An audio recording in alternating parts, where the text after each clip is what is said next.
എത്തിയിട്ടില്ല, ജസ്റ്റ് ഒറ്റിക്കൊടുക്കാൻ പോണതേ ഉള്ളൂ. അവരുടെ ജീവിതം തീർന്ന് ഇനി വരാൻ പോണ ഈ കർത്താവിൻ്റെ ഗെത്സമനി പ്രാർത്ഥനയ്ക്ക് ശേഷം ഉണ്ടാകാൻ പോകുന്ന ബോംബ് പൊട്ടലെന്ന് പറയുന്നത് വല്ലാത്ത ബോംബ് പൊട്ടലാണ്. എന്താണ്? പത്രോസ് തള്ളി പറയാൻ പോകുന്നു, യൂദാസ് ഒറ്റിക്കൊടുക്കാൻ പോണ്, മർക്കോസ് തുണിയില്ലാണ്ട് ഓടാൻ പോണ്, എന്തെല്ലാം പരിപാടികളാണ് വരാൻ പോണത്. എന്നിട്ട് പറയും, ഈശോ പറയും ഏൽപ്പിച്ച ജോലി ഞാൻ പൂർത്തിയാക്കിയെന്ന്. ഈ കലാപരിപാടിയൊക്കെ നടക്കുമെന്ന് ഈശോയ്ക്ക് അറിയാം. പക്ഷേ ഈശോയെ സംബന്ധിച്ചിടത്തോളം എന്തെല്ലാം നടന്നാലും ഈശോ ഏറ്റെടുത്ത ജോലി അവസാന നിമിഷം വരെ വിശ്വസ്തതയാണ് ചെയ്തത്. നിങ്ങൾ ഒരു ഉഡായിപ്പ് ജീവിത ഉടമ്പടിയായിട്ട് മുന്നോട്ട് കൊണ്ടുപോകരുത്. മറിച്ച് ചെയ്യുന്ന അത്രയും കാര്യങ്ങൾ വിശ്വസ്തയോടെ അങ്ങോട്ട് ചെയ്യണം.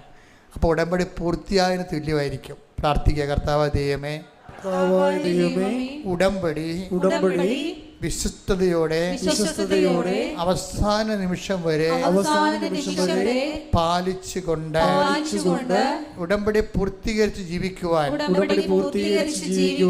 പ്രത്യേക അഭിഷേകം നൽകണമേ. ശ്രുതികടെ ഹല്ലേലൂയ.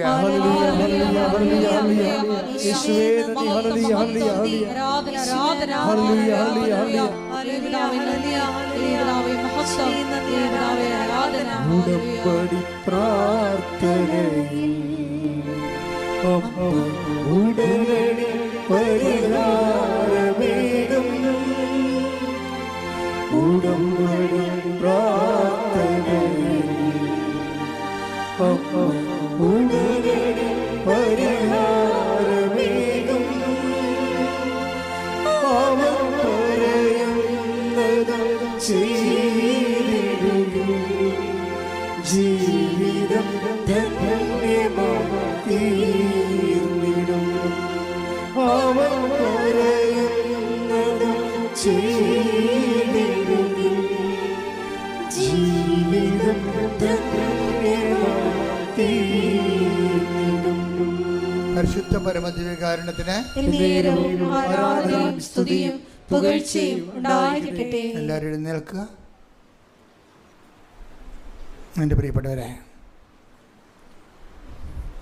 ജീവിത ദുരിതങ്ങൾക്കും ജീവിത തടസ്സങ്ങൾക്കും എതിരെയുള്ള ദൈവികമായ ശാസന പ്രാർത്ഥനയുടെ സമയമാണ്. നമ്മൾ വലിയ അനുഗ്രഹത്തിൻ്റെ